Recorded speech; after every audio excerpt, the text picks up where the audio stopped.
urgencia, lo que les va a decir me dio un derrame, siendo sinónimo derrame de un déficit, sobre todo del tipo motor, porque puede haber una parálisis facial y las personas lo van a denominar como derrame.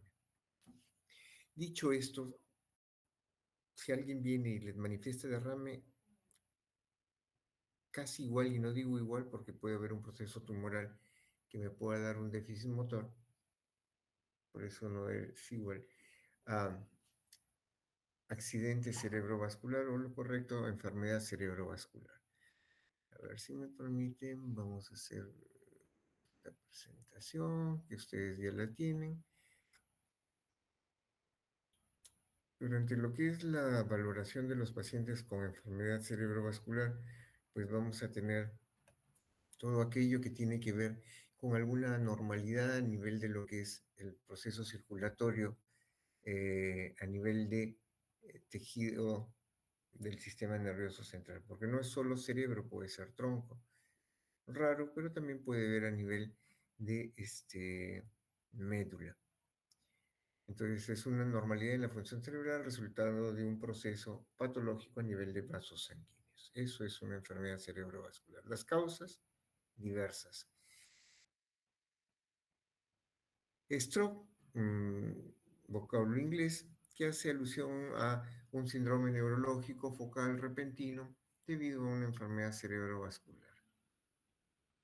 Tener en cuenta que en países, sobre todo en desarrollo, corresponde a la tercera causa de muerte. Es la primera causa de discapacidad en adultos y es la segunda causa de demencia. La primera es Alzheimer.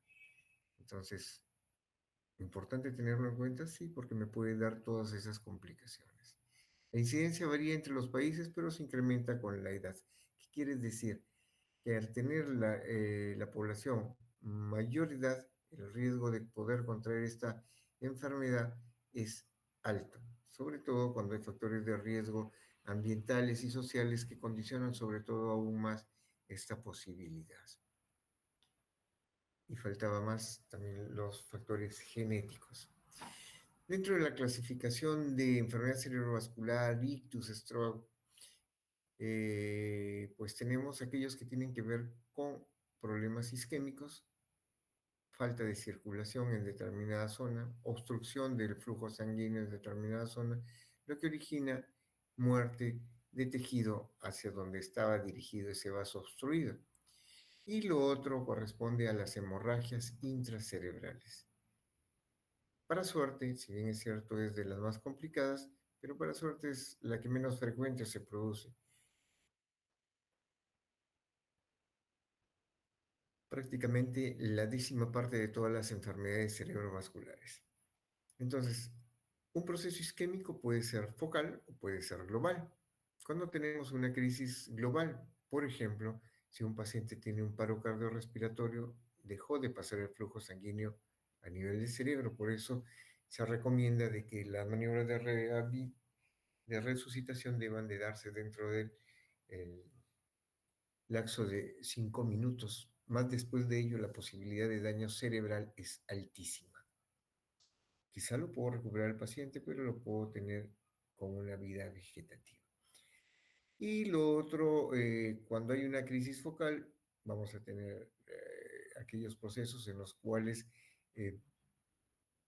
tengo un déficit, pero rápidamente se resuelve, lo que correspondería a los trastornos isquémicos agudos. Y aquellos isquemias ya instaladas, ¿a qué nos referimos con ello? Es un infarto donde se obstruyó el vaso y ya dejó un daño. En el otro no, volvió a reperfundir el vaso en un ataque isquémico agudo o transitorio. Las causas las tenemos ahí: aterotrombótico, cardioembólico, la de causa lacunar o de localización lacunar, localización habitual e inhabitual o indeterminada. Dentro de lo que es las hemorragias, pues tenemos en las de mayor presentación aquellas que corresponden a las hemorragias subaracnoideas y las otras a parenquima cerebral o intracerebral. Las de intracerebral, pues vamos a tener en parenquima cerebral y aquellas que llegan a invadir ventrículos. Dentro de los del parénquima cerebral van a estar aquellas que afectan el lóbulo, aquellas que pueden estar en determinadas áreas profundas, sobre todo aquellos que tienen que ver con infartos lacunales, o aquellas que se pueden dar en tronco o cerebelo. Entonces, la localización es diversa. Van a seguir el recorrido de arterias cerebrales, las cuales van a estar generando cierto déficit. Entonces, dicho esto, las etiologías múltiples, desde infecciosas, traumáticas, eh, cardiológicas, múltiples de ellas. La más común son aquellas de origen ateromatoso, por la formación de placas a nivel de los vasos sanguíneos, sobre todo de los grandes vasos que tienden a disminuir la luz o el lumen del vaso. Y aparte de ello, el mismo hecho que estas placas pueden ser origen de determinados émbolos, soltarse pedazos de placa y poder circular dentro del vaso sanguíneo hasta llegar a un vaso sanguíneo de menor diámetro calibre y obstruirlo.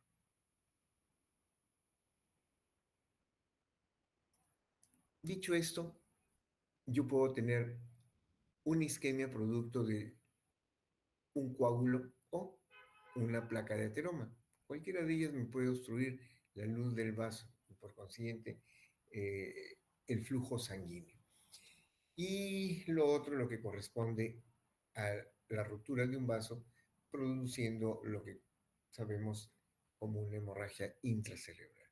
Pues, dependiendo de la localización en la cual sea afectado el flujo sanguíneo, es la clínica que me va a dar. Entonces, hay algunos lugares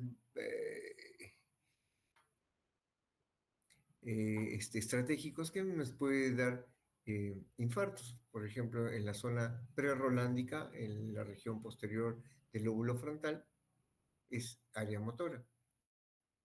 Pero si sigo la vía piramidal, puede ser también en la cápsula interna, donde todos los haces se juntan para seguir descendiendo. Entonces, la clínica que el paciente va a presentar va a depender mucho de el área en la cual se afecta. Las principales manifestaciones de aterotrombosis, pues tenemos a nivel del sistema cardiovascular en el corazón, en el área periférica y a nivel cerebral. Entonces, todo donde corresponde la economía del flujo sanguíneo puede verse afectada por la de placas de atero.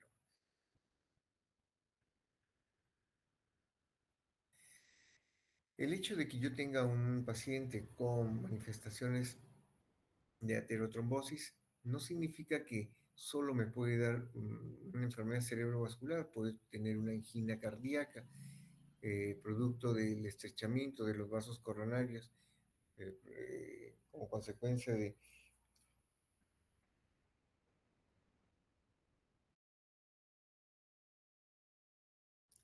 placas de ateroma que obstruyen el vaso, por eso tenemos infartos cardíacos. Entonces, puede tener más de una localización, sí, puede ser central, a nivel del sistema nervioso central, puede ser cardiológica o puede ser en la circulación periférica, aquellas caracterizadas por clínicas tan comunes como claudicación, que a veces puede darse, o la obstrucción completa, produciendo en algunas áreas hasta grados de necrosis. Tener en cuenta que hay muchas condicionantes para que un paciente pueda estar desarrollando algún tipo de estas enfermedades. Hay algunos que podemos ser de manejo o nos puede facilitar el manejo, por ejemplo, los estilos de vida, uno lo puede manejar en parte del tratamiento, lo puedo manejar, comer bajo en sal, hacer ejercicio, no comer cosas que me generen mucho presencia de grasa, todo ello, el dejar de fumar, pero contra lo que no podemos son con los temas, por ejemplo, genéticos, porque ya nacemos con determinada predisposición. Otras condicionantes que tengan que ver con enfermedades perdón, con enfermedades vasculares, pues va a estar aquella que tiene que ver con hipertensión, problemas de dislipidemias, van a estar produciendo este tipo de problemas. Entonces, tener este tipo de consideración. Los factores modificables, pues, sobre qué cosas yo puedo actuar. Si a un paciente le diagnostico en forma oportuna hipertensión, pues desde ahí ya estoy combatiendo a este tipo de enfermedad, porque más fácil es eh, tratar a un paciente que no ha tenido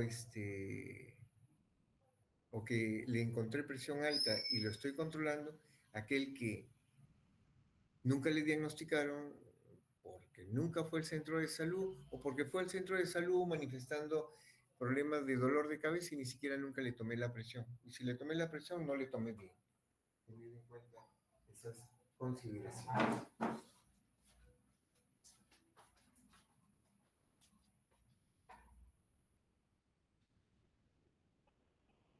Por otro lado, otros factores modificables tienen que ver con el tema de la alimentación. Entonces, es mejor que a un paciente yo lo identifique en determinado momento cuando estamos en la consulta del primer nivel, donde vea un paciente obeso, por ejemplo, o un paciente que lo veo que viene con dolor de cabeza, pero a la hora de valorarlo lo veo un poco rubicundo, algún signo de que la presión esté alta, mínimamente una toma de presión, eso yo lo modifico. Yo modifico que al paciente pueda estar aconsejándole que deje de fumar, porque eso me va a condicionar una... Perdón, que pase en lo de la basura.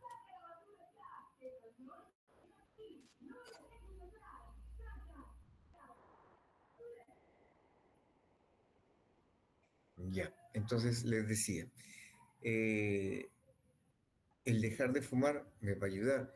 Si yo diagnostico a una persona con diabetes y la controlo, pues mis riesgos bajan. Paciente mal controlado con diabetes me va a generar problemas a nivel de la microvasculatura. Entonces, condiciona que un paciente teniendo estos problemas pueda desarrollar la enfermedad. Entonces, yo puedo combatir ello.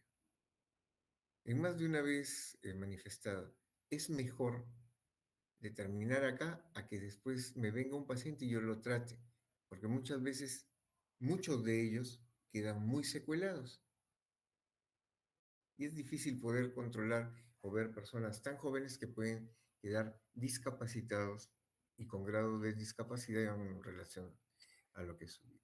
Entonces el gráfico acá muestra cómo la obstrucción del vaso produce la ausencia de flujo y por consiguiente esa ausencia de flujo, muerte del tejido hacia donde llegaba este vaso a irrigar. La embolia se refiere a que de determinada área, por ejemplo, el corazón puede disparar un émbolo, pasar por los vasos de mayor calibre como la aorta, pasar de ahí por la carótida y llegar a vasos o arterias de menor calibre y obstruirlos. O sea, la embolia es porque viene de otro lugar. Por ejemplo, cuando escuchen el término cardioembólicos es porque el coágulo probablemente vino de la zona cardíaca. ¿Ya? Ateroembólicos de alguna placa de algún vaso grande que soltó. El tema con lo que son hemorragias va más por problemas como alteración en las paredes de los vasos o por aumento de lo que es la presión intravascular, lo que puede hacer de que vasos puedan romperse. Entonces, la presencia, por ejemplo, de un aneurisma es la presencia por alteración de alguna parte de la pared vascular, lo que condiciona una dilatación con paredes débiles ante alguna maniobra o algún proceso de presión alta, por ejemplo, una maniobra de mansalva o alguna persona estreñida en el momento de pujar, puede hacer de que esta alteración pueda romperse y por consiguiente ahí ya viene el problema de las hemorragias, sobre todo las subaranoideas cuando estamos hablando de aneurismas. La primera imagen superior vemos una imagen post-mortem en un corte coronal de un cerebro de una persona post-mortem donde vemos un tremendo coágulo que ocupa gran parte del parénquima cerebral, originando también, allí podemos evidenciar un efecto de masa, lo que hace que comprima parte del ventrículo lateral. Entonces, les decía, una isquemia global puede darse por un paro cardíaco, por ejemplo. Otro ejemplo en la cual podamos tener una isquemia global es cuando hay procedimientos que hacen de que la sangre salga del cuerpo y puede estar pasando a través de una máquina, por ejemplo, en las cirugías extracorpóreas, o incluso hasta cuando se hace temas con diálisis puede haber un bajón. Recuerden que sale sangre para poder limpiarse a través de las máquinas de diálisis para volver a retornar. Y lo otro es un shock prolongado, es lo que también me va a producir un cuadro de isquemia global. Los cuadros de ataque isquémico tienden a resolverse solos. Y la gran mayoría a la media hora, hora o a los 10 o 15 minutos. Esos son los ataques isquémicos transitorios.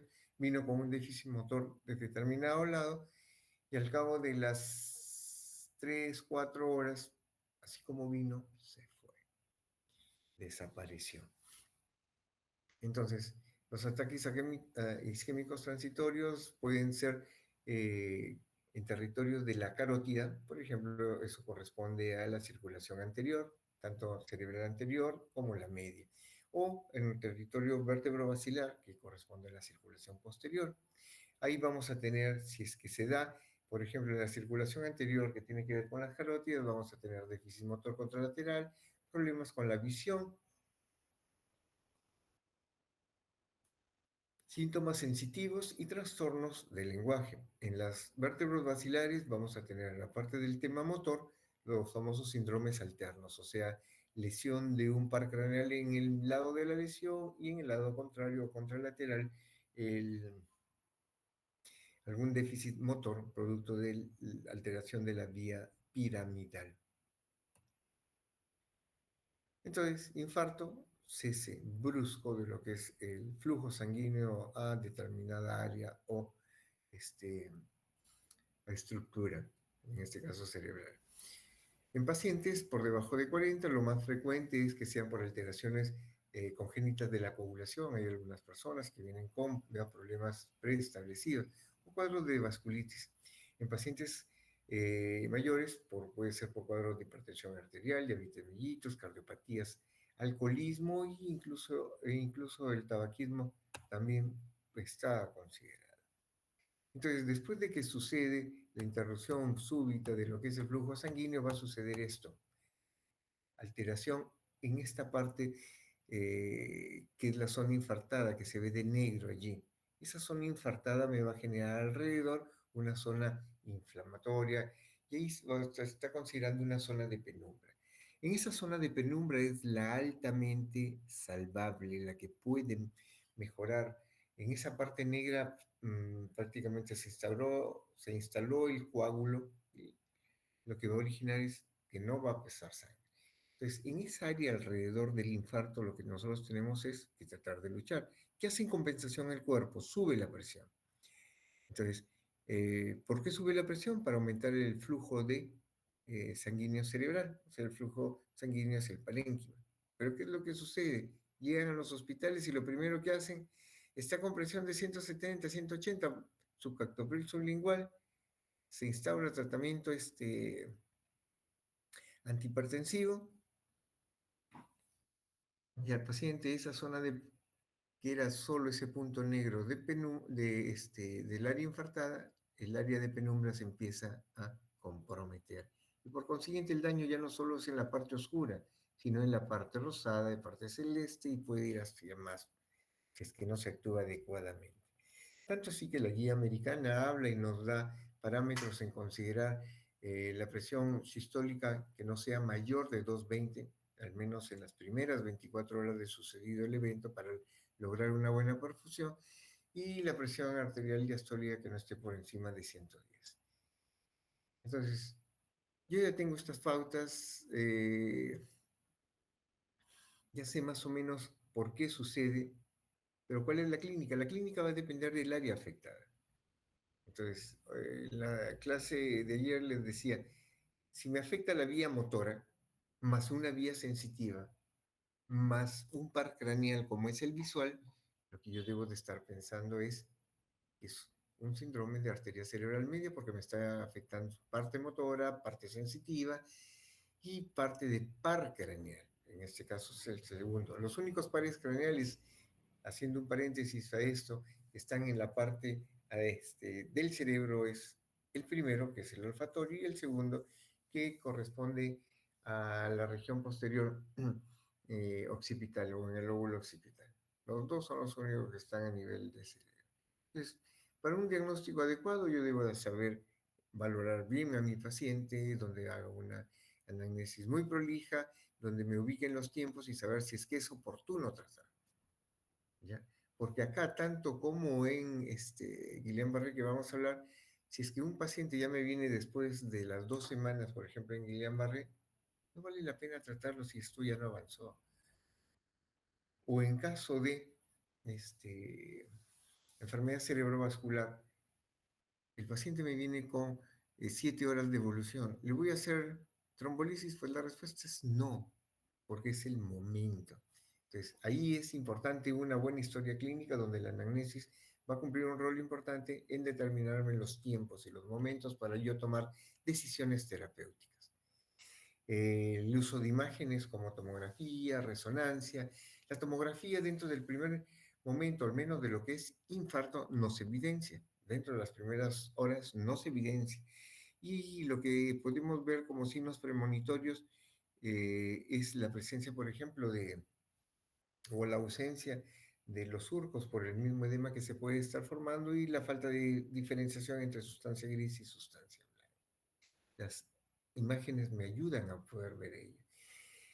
Pero tengo algo más, va con la resonancia. En la resonancia, por ejemplo, si bien es cierto, en tomografía de 12 horas ya se empieza a insinuar alguna imagen sugestiva de infarto que me va a generar una hipodensidad, en resonancia vamos a tener que en difusión-perfusión, dentro de las primeras 2 horas, 3, el paciente va a tener alteración, ya se ve, ya se evidencia.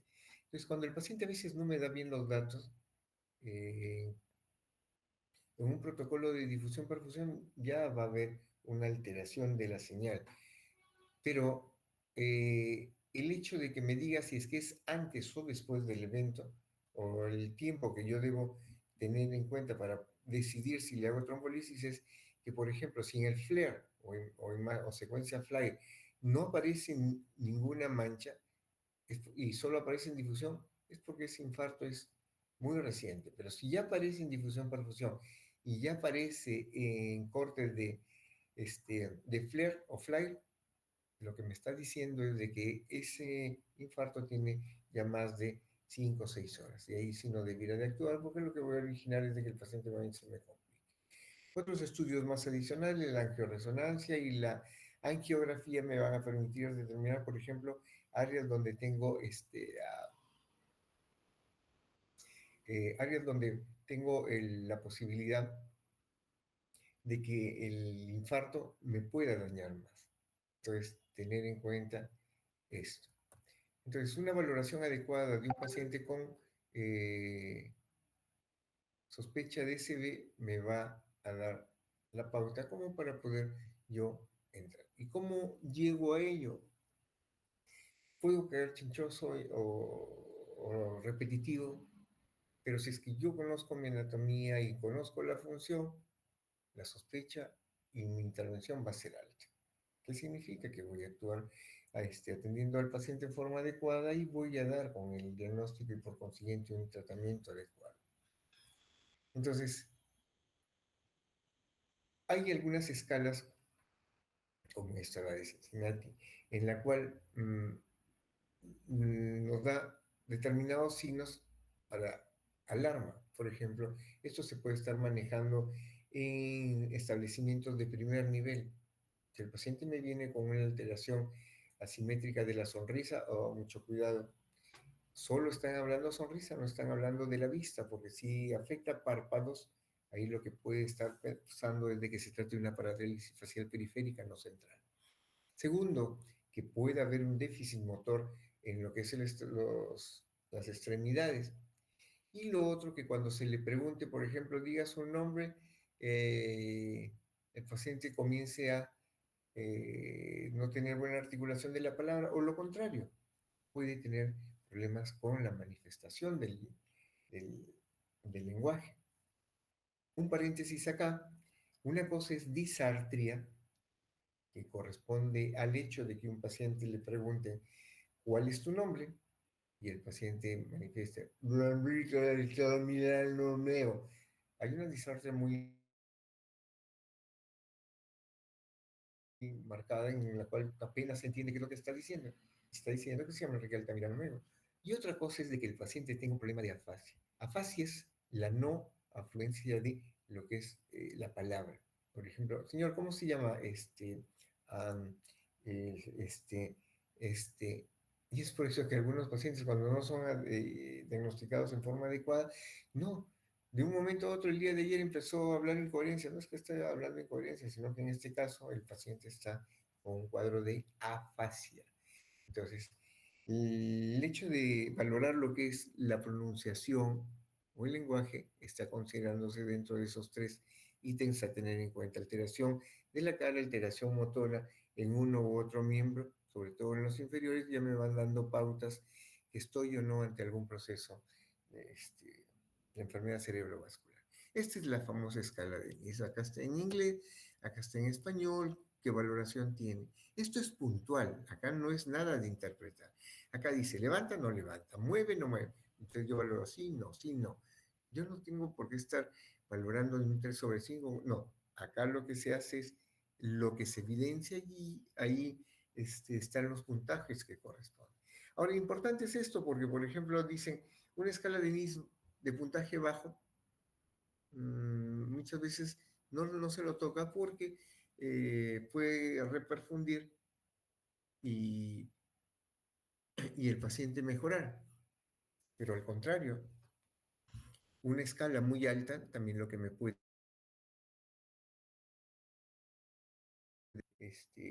trombolisis, la posibilidad de que ese paciente me sangre son altísimas. Es altísima. Entonces, debiera de estar considerando esa escala de NIS para valorar. Parte de las preguntas vienen con escala de NIS. Entonces, más o menos vean y los puntajes que dan. Ojo, cuando se valora escala de NIS, por cada miembro, esta escala da puntaje. ¿Ya? Entonces, ahí en el cuadrito anterior incluso se les pone los puntajes que corresponden por cada situación la cual se está valorando.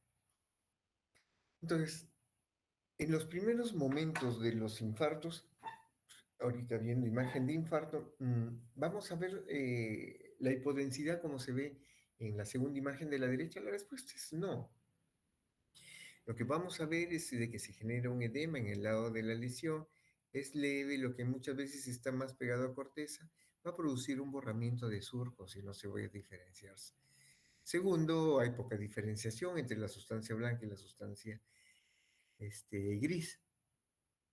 Pero pasaron las horas y después de 12 horas o las 24 horas le vuelven a tomar o realizar otra tomografía. Miren, ya empieza a aparecer esa hipodensidad marcada.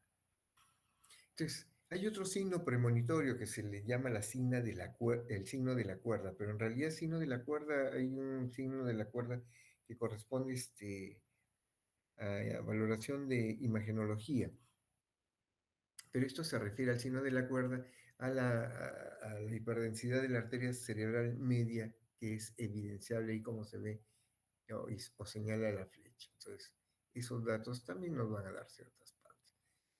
Entonces, ya bacán, hice mi buena anamnesis, ya sé que tiene factores de riesgo, sino que nunca este señor se valoró.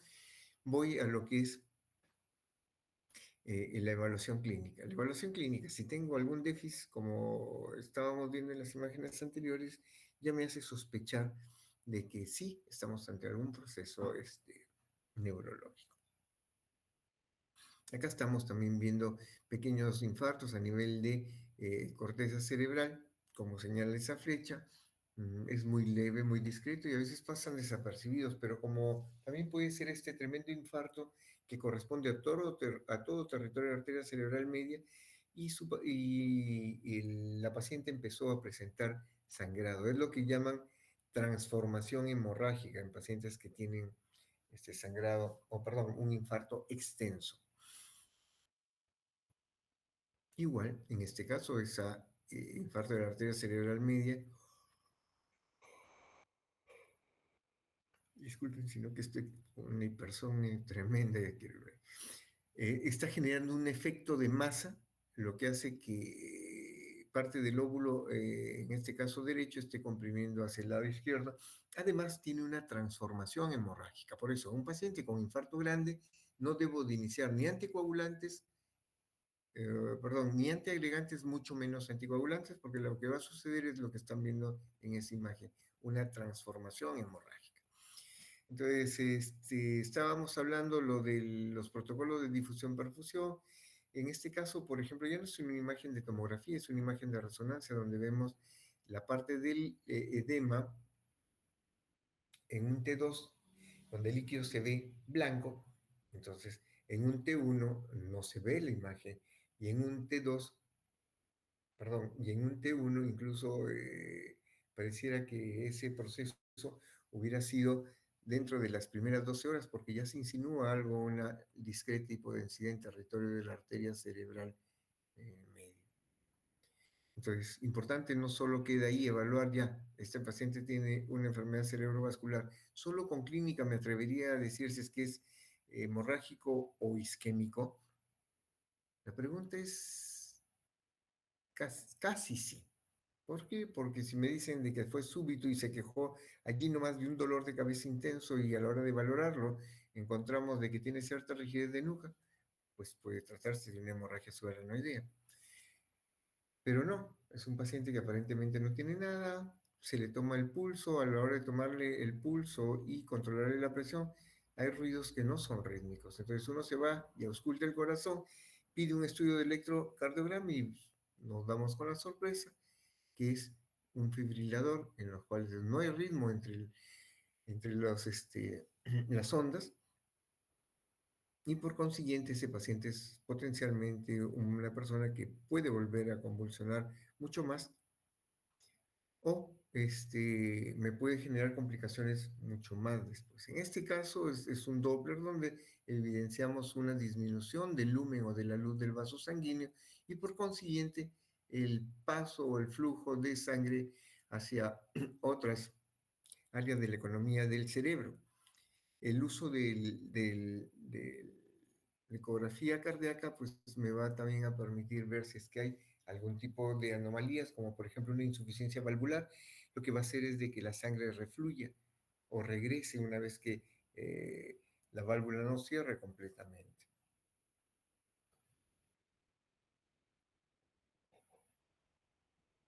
Esto corresponde a una posibilidad de fluxograma, cómo atender a un paciente. Pero en lo que sí confluyen todos es en una adecuada valoración del paciente con una muy prolija anamnesis que nos ubique en los momentos. Acá, ya que estoy hablando de los momentos, es importante captarlo al paciente lo más rápido posible. Esa escala de Cincinnati que ustedes vieron es lo que algunos países europeos o algunos lugares de Estados Unidos pongan los tiempos, los momentos, entonces, para poder definir qué voy a dar de tratamiento. Dentro de las primeras horas, pues yo debería darle la posibilidad al paciente de hacerle una trombolisis. Eso ha ido cambiando hasta el año 2018 porque la guía americana del 2010 hablaba de que la ventana debe ser de 3 horas más o menos. Pero para esto los europeos ya estaban trabajando con 3 horas y media y les iba bien. A raíz de eso, a partir del 2018, la guía americana, la cual al menos nosotros nos guiamos, determina que el periodo de ventana para poder hacer una trombolisis va hasta 4.5 horas. Más después, la posibilidad de una trombectomía, pero esto, la trombectomía se realiza a nivel de vasos relativamente grandes, no es pequeño. Y en aquellos pacientes donde no tengan alguna comorbilidad de vasos sanguíneos, porque esta persona en su ansiedad podría producir más daño que beneficio en el proceso de trombectomía. Entonces, lo que les estaba hablando, mantener la presión arterial sistólica en menos de 220 en las primeras 24 horas, no es toda la estancia. Doctor, y si normalmente él tomaba el losartán y, no, si tomaba él normalmente su losartán, instáurale, porque es su medicación habitual, sino que en este momento le subió producto del, de la isquemia. Entonces, mantener la glicemia en valores menores de 170, 180 y mayores de 70. No que esté muy alta y ni tampoco que esté muy baja porque el cerebro empieza a sufrir. La temperatura debo de estar manejando, que debe estar menos de 37,5 porque si no puede hacer que también complique más el metabolismo del cerebro. La saturación de oxígeno tiene que estar en valores adecuados por encima de 94. Y el uso de prevención secundaria como las estatinas a dosis de 40 u 80, que es lo más indicado, no se está dando para bajar el colesterol. Esas dosis son contra la inflamación. Entonces, por ejemplo, si voy a dar atorvastatina, va a ir en dosis que van entre eh, 40 u 80 miligramos de atorvastatina. Y el ácido acetil salicílico en dosis de 100, aunque puedo tener presentaciones y se ha demostrado que sí cumple acción de protección, como cardioaspirina que viene de 80 miligramos o el AS 81 que viene de 81 miligramos. Entonces, es con ese fin de generar al tipo de, actúan como antiinflamatorios y también para proteger de que el riesgo de tener nuevo evento sea mucho menor. Ayuda a prevenir, no es que sea la solución. ¿Ya? Y no es que no diga que no me va a dar, sino me puede dar, pero el riesgo es mucho menos de lo que es. Otro que entra a tallar si es que el paciente, por ejemplo, asume de que tiene mucho ardor cada vez que toma la aspirina, pues lo que debiera de estar dándole en este caso es el clopidogrel, que es el otro tipo de agregante. Entonces, si es un paciente fibrilador, como esa imagen que estábamos viendo, el paciente fibrilador lo que hay que darle es anticoagulantes. Sí, tenemos el Xarelto, el Pradaxa, muchos de ellos como componentes, este, como alternativa al tratamiento para cuando se lleva con warfarina. Como les decía en la clase de ayer, warfarina es buena, pero el problema con warfarina son los riesgos. Entonces la otra es más segura, no tengo que estar controlando constantemente el INR y el tiempo de coagulación, porque el margen de beneficio es mucho más de lo que eh, el paciente puede obtener si es que no se actúa.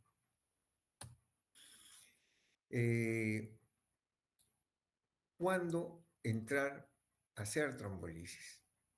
Entonces, si tengo una tomografía cerebral en la cual no hay mayor evidencia de sangrado, yo hago la tomografía no con esperanza de encontrar áreas isquémicas, porque no se van a ver, sino es para descartar la posibilidad de que haya sangrado, porque si hay sangrado, pues no debo de hacer. Entonces, tengo el requisito de que está dentro de las 4.5 primeras horas, es tributario de hacerlo. Pero ¿cuándo lo hago? Vuelvo a la hora, ya no va a ser dentro de las 45, sino es mayor a los 4.5 de hora. ¿Por qué? Porque la posibilidad que, lejos de ayudarlo, lo puedo complicar porque puedo generar un sangrado. La presencia de síntomas menores o en mejoría franca antes del inicio de la infusión. Entonces, si el paciente empieza a mejorar sin haberle pasado, lo que estoy viendo es la evolución de un día, de un ataque isquémico transitorio. Entonces, por eso a eso se refiere. Ictus grave, según criterios clínicos, o sea, de 25 a más, no debe de hacerse, porque significa de que tengo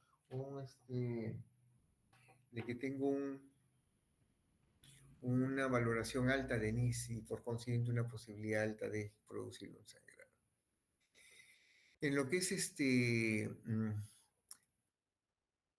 pacientes que me vengan con un cuadro súbito de, se quejaban de dolor de cabeza. Generalmente el infarto no produce dolor, pero en cambio las hemorragias sí, por la irritación que hay de parénquima cerebral. Entonces, si yo tengo un paciente que está recibiendo previamente coagulación, no debiera hacerle tampoco la trombolisis. ¿Por qué? Porque lo que voy a generar es, lejos de ayudarle, es un sangrado. Si el paciente ha tenido un evento previo hace 2 o 3 meses, pues también no es adecuado realizarle una trombolisis por el hecho de que puede haber una complicación mayor con esto. Un contagio o un conteo de plaquetas de menos de 100.000 también me debe decir no toques porque puede haber más bien un sangrado. Bien. Seguimos con el tema de trombolisis. La trombolisis se da a dosis de 0,9 miligramos por kilogramo de peso, llegando a unas dosis máximas de 90. Y si el paciente pesa más, pues no se le debe hacer porque el riesgo de complicación es mucho más alto. 0,9 miligramos por kilogramo, el cual se divide el primer 10%, administrarlo en bolo, y el segundo 90% a microgoteo, ¿ya? Y pasarlo lentamente. Al paciente hay que estar monitoreándolo constantemente para evitar algún signo de complicación, los cuales son, si medido con algún manejo de fuego, pues la posibilidad de transmitir algún incendio es altísima. Tener en cuenta ello. Una vez que al paciente se le hace la trombolisis, pues hay que estar monitoreando, ¿no? Ya le puse, ya movió un poquito el brazo, lo dijo, no, porque la posibilidad, insisto, de que ese paciente se me vaya a complicar y hacer una hemorragia es alta. Entonces, tener en cuenta estas consideraciones. Lo de acá, no se me rayen, uno de sus compañeros me preguntó en relación a la circulación.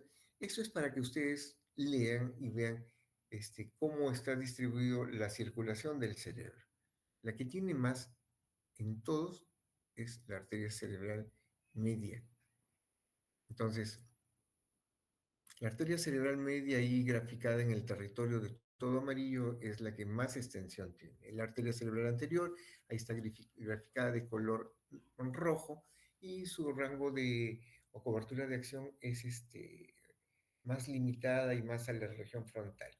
La particularidad de esta arteria es que sus comunicantes conforman el polígono de Willis.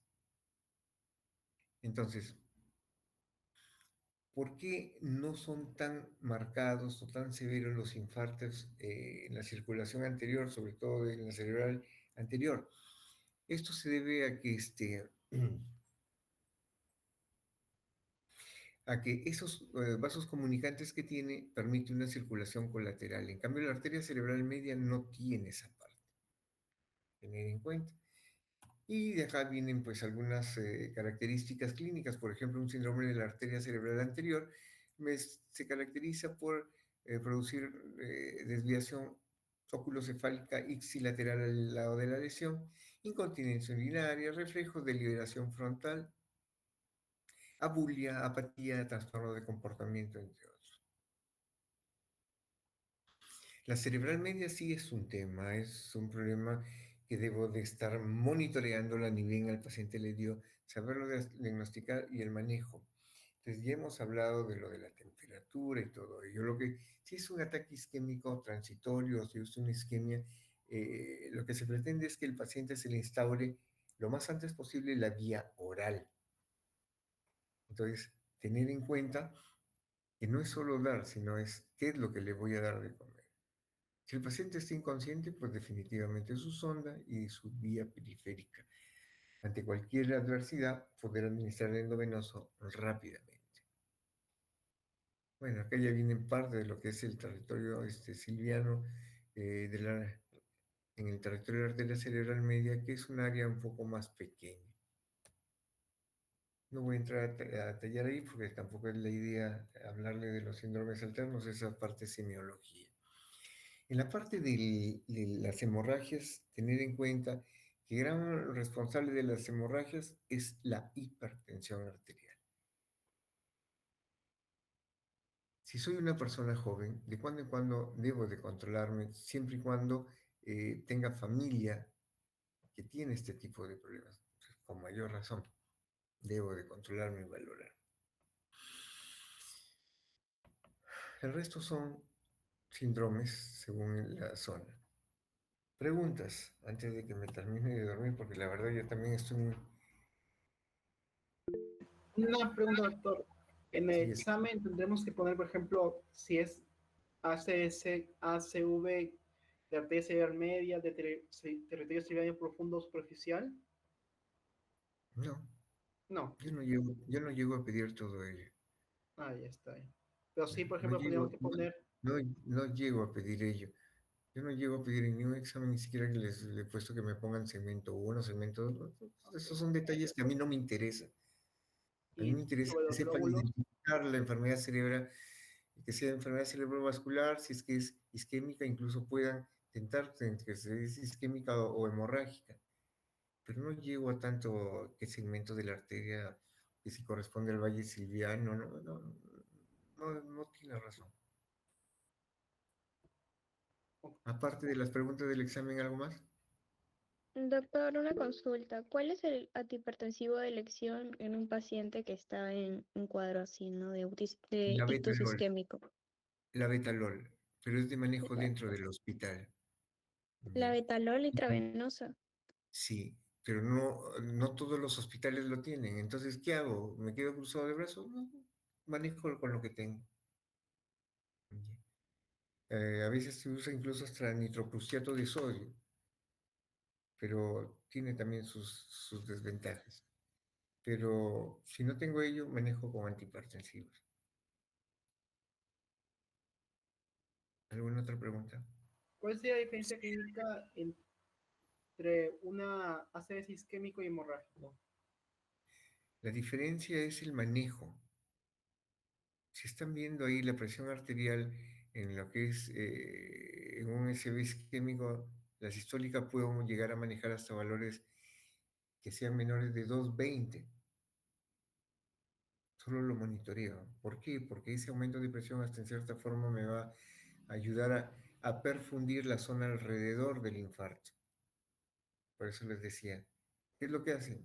Llega con 180, pan, tactopril sublingual, le bajan la presión, disminuyen el flujo sanguíneo cerebral y el problema no solo va a ser el infarto, el lugar del infarto, sino la zona alrededor del infarto, porque estoy bajando la perfusión cerebral.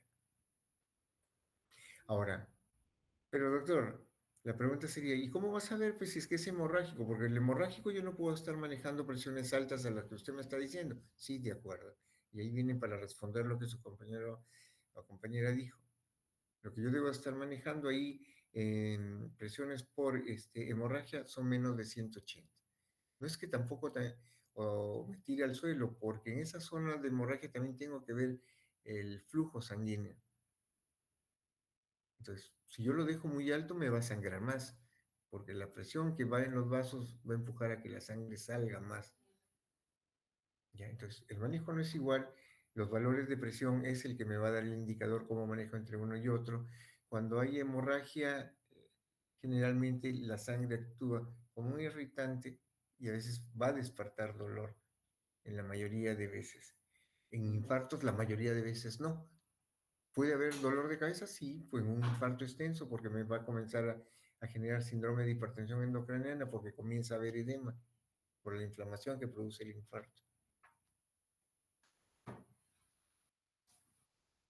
Doctor, una pregunta.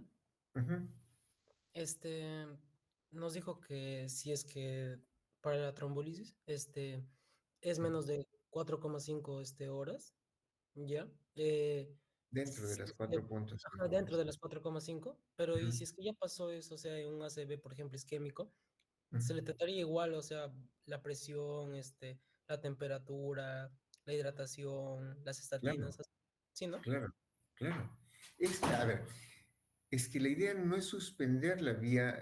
Hay estudios que han demostrado que mientras más temprano se instaure la vía enteral, es mejor. ¿Pero qué es lo que se les hace?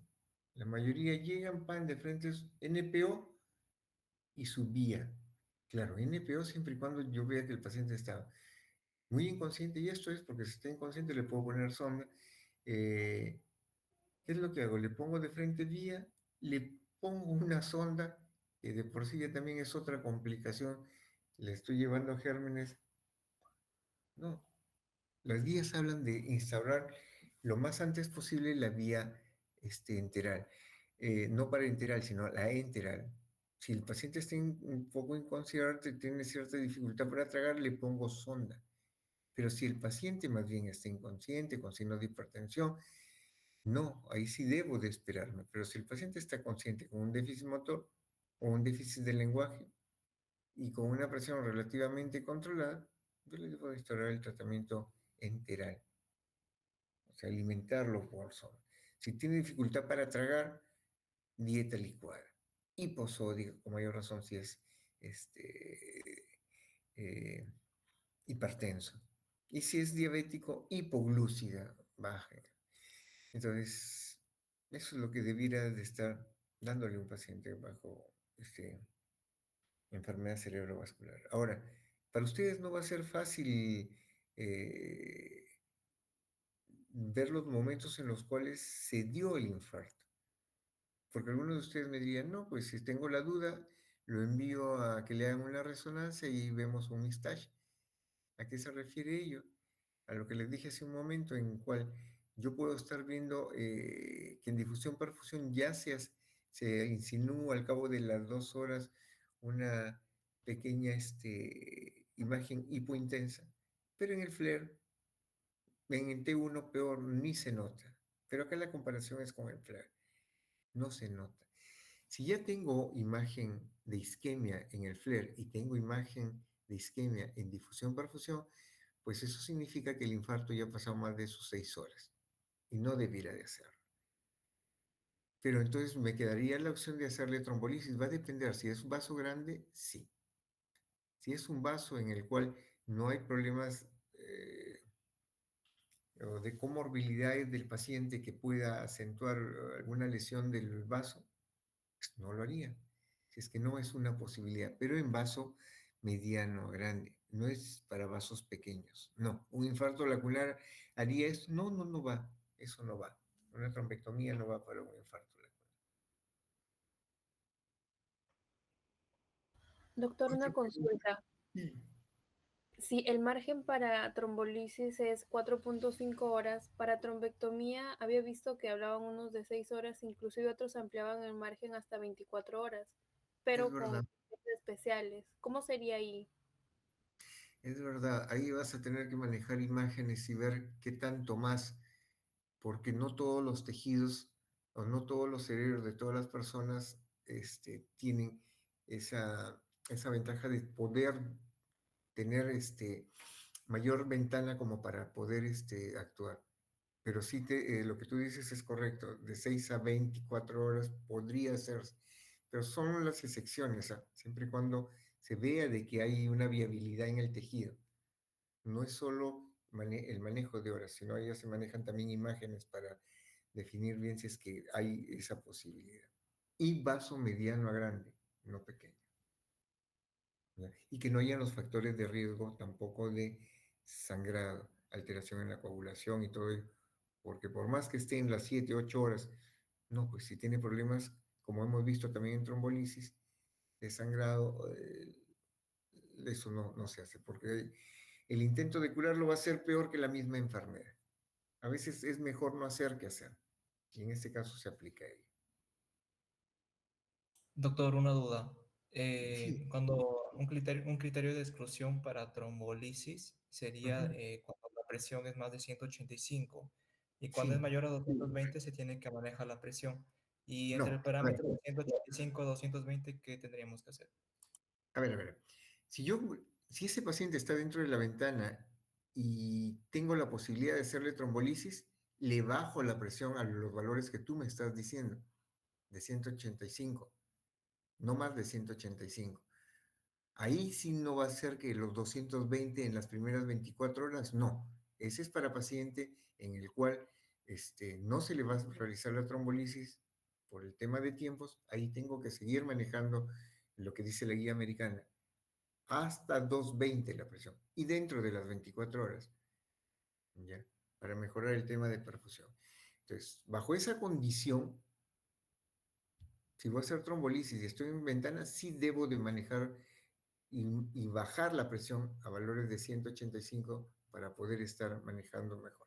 Y ahí sí pues actúa lo que su compañera me preguntó con relación al labetalol. Ayuda bastante, ¿ya? Y la administración es intravenosa para practicar la trombolisis. Porque con presión bien alta y hacer trombolisis, la posibilidad de que ese paciente se complique es alta. ¿Qué complicación podría tener al realizar trombolisis? La complicación es una hemorragia intracerebral. Por eso se va monitoreando al paciente cada 15 minutos, porque puede estar los primeros 15 minutos, incluso hasta comenzar a levantar la mano que no la movía. Pero al cabo de los 30 minutos de que ya está terminando de pasar la infusión, el paciente comienza ya no a levantar la mano, sino incluso a entrar en sueño. Guarda, ese pata puede estar sangrando. Entonces, el monitoreo es constante. No es solo ponerle el alteplaza y ya sentarme a ver a que haga su maravilla, no. Tiene que ser un monitoreo, por eso se aplica en unidades críticas, en áreas críticas donde hay personal que ayuda con esto. Entonces, para contestarme y remarcar lo que me está diciendo su compañero, solo cuando voy a hacer trombolisis, bajo la presión a menos de 185 la sistólica y la diastólica menos de 190. ¿Contestado, Alan? Sí, docente. Ya. A ver. Le he enviado a sus delegados un comunicado que he enviado a la universidad. Yo no lo he hecho, por si acaso. Todavía uno cree que son buenos muchachos. Ante algunos acontecidos que han encontrado, lo bueno es que la tecnología está ahí entrando a la facultad, lo malo que lo están usando de mala forma. Lentes con Bluetooth, smartwatch que están manejando para tratar de sacar información, cámaras que van a otras personas que informen o que vayan desarrollando los exámenes. Las han encontrado, no es fantasía, les han encontrado algunos jóvenes, e incluso el tema de suplantación.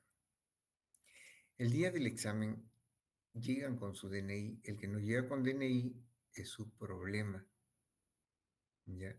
La universidad ha enviado el comunicado, le hice llegar a sus delegadas o delegados, espero de que les hayan compartido. No es mi tema, no es mi capricho, es la universidad. Segundo, están pidiendo también que vaya con uniforme blanco. Para mí eso es intranscendente, para mí lo importante es que estudien, pero son condiciones de la universidad. ¿Ya? Yo solo soy el empleado que hace caso a lo que la universidad dice. Entonces, ténganlo en cuenta.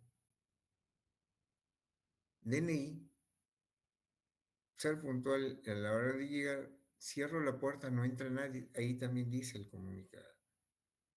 ¿Ya? Entonces, nadie más entra, nadie más sale. Y bien estamos terminando con el primer grupo, entra el segundo grupo. Y más nada. ¿Ya?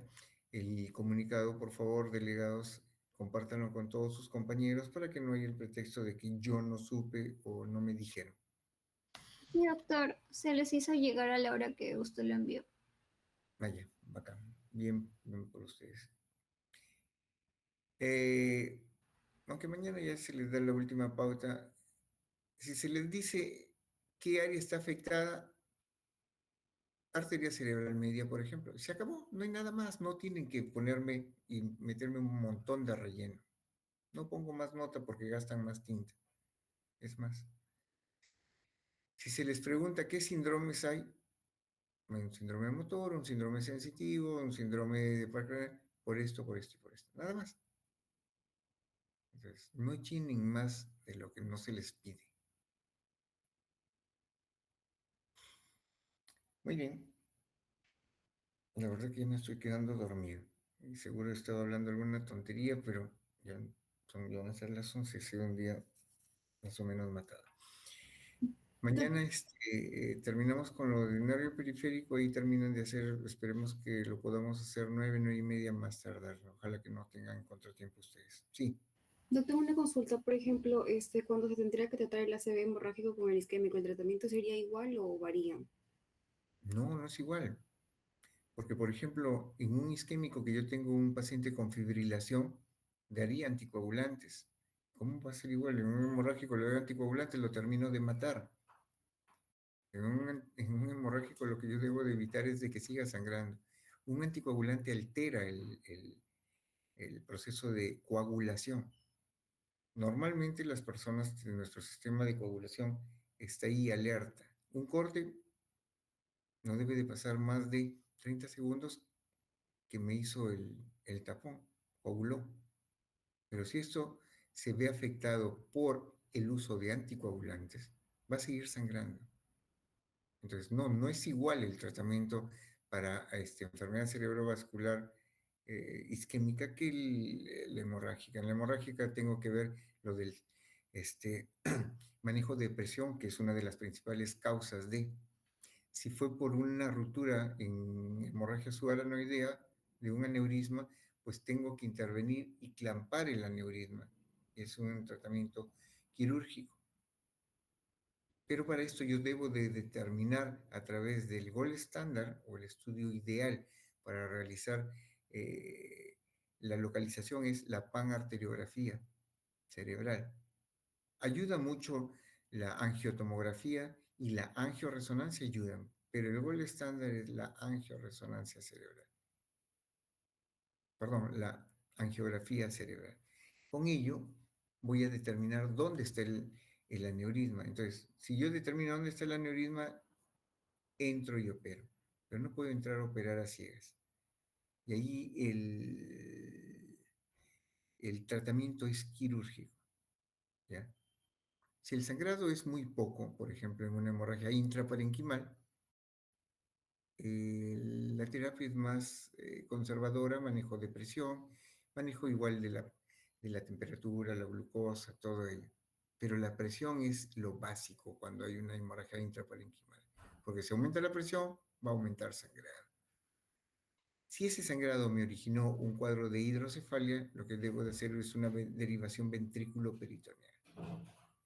Manejar factores de riesgo, porque si escucharon al comienzo, la demencia vascular es la segunda causa de demencias. No existe que la demencia senil, eso no existe. La primera es Alzheimer, con casi el 70% de prevalencia de todos los casos. Muy bien, ya van a ser 11:30. Si no hay nada más, mañana nos terminamos de ver. Buenas noches, jóvenes. Hasta luego, doctor. Gracias. Gracias, doctor. Muchas, doctor. Buenas Hasta noches. luego, doctor. Buenas Luego, noches. gracias. Buenas noches. Buenas noches.